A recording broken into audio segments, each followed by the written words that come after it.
Hi guys, and welcome once again to our tutorials modeling with RFEM 5. In this tutorial, I'd like to show you several options to create various 3D structures, and for that we are starting straight with the general data, which is the first dialog what we see by opening up RFEM. So what we do here is we change the model type to a 3D model.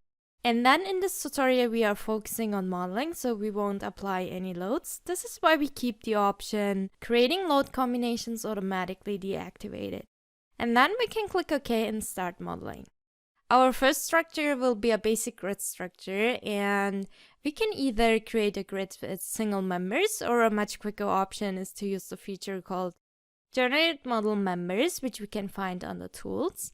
And in this dialog, we can first determine the number of spans in each direction. So A to B, for example, 3 spans on this side, and A to C, 4 on the other side, like it's illustrated on the graphic here. Then on the beginning number 4, we can set in which order the members and nodes get numbered. Next, we can assign the cross-section and the material. And here we can select the corner nodes A, B, C, and D.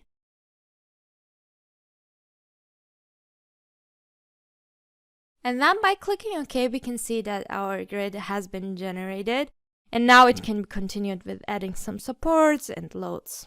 Our next structure will be a 3D truss, and we have already learned how to create a 2D truss in one of our previous tutorials, either with creating a truss by individual members or using the model generator. And a 3D truss is a more complex structure, so creating it with single members would take some time, so it's better to use the generator for that. Once again, we will open the dialog under Tools Generate Model Member, and here we can find a 3D truss. Starting with defining the geometry, we can first set the number of levels. We can keep that as 2 for our example, and then the number of spans on each level. The length will be 3 meters. Next, we can choose if we like to add a secondary bearing system or not, and then we can assign the cross-section and the material again down here.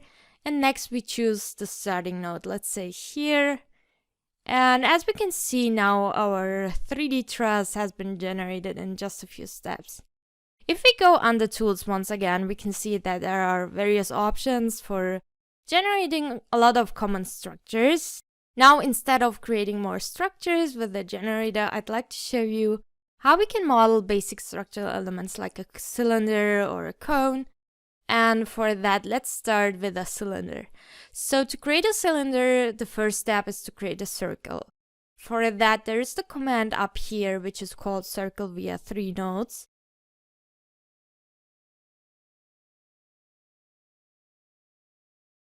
And then with right click, we can find the option Extrude Line to Surface. Here we can set the properties like material, the thickness, and we can also define an offset. What's important is to set the correct orientation of the z-axis. In my case, the global z-axis is oriented downwards, so I will choose -z here. And now we can close these 2 openings with creating 2 new surfaces for the bottom at the top. With the option Select Boundary Lines, we can do that very quickly.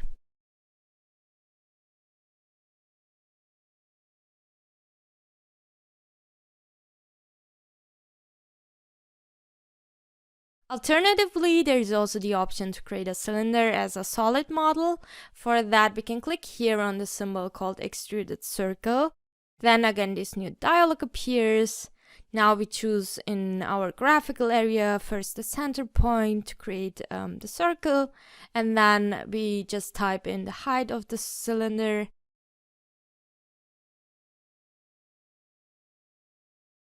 And as we can see, our second cylinder has been created. Our next structure will be a cone, and how we do that. So to model the cone, we will first create a circle again. This circle will be a guideline in order to create the cone, but it's not absolutely necessary. Next, we need 2 more lines. So the first line will be for defining the height of the cone, and the other one will be a diagonal line for the surface shape.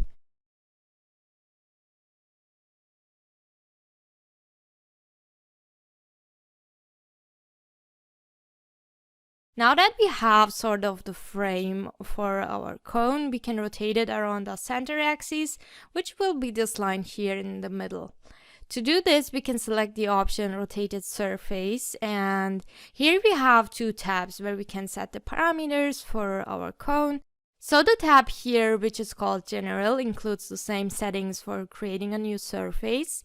We can set here the material, the thickness, and the surface type.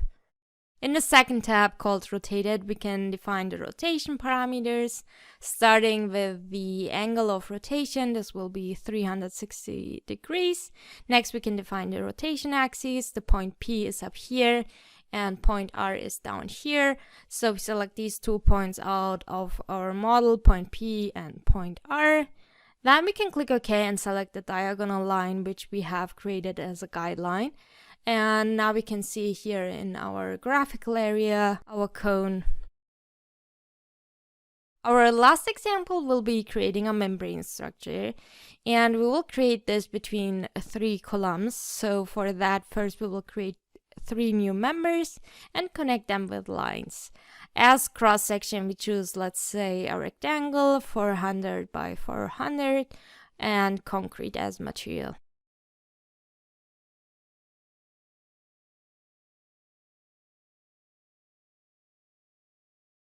Next, we will add the lines.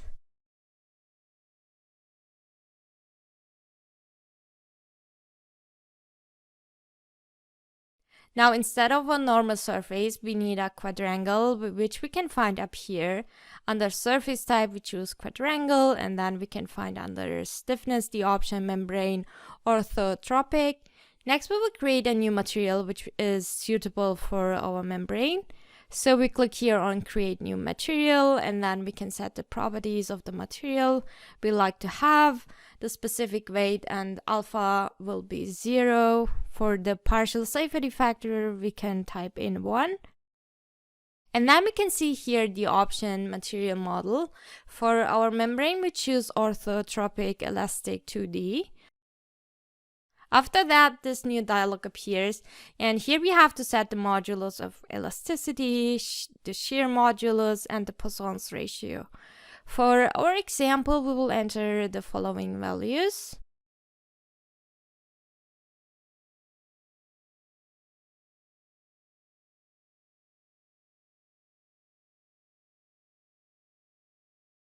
And now we can click OK through all of these dialogs and then select the lines.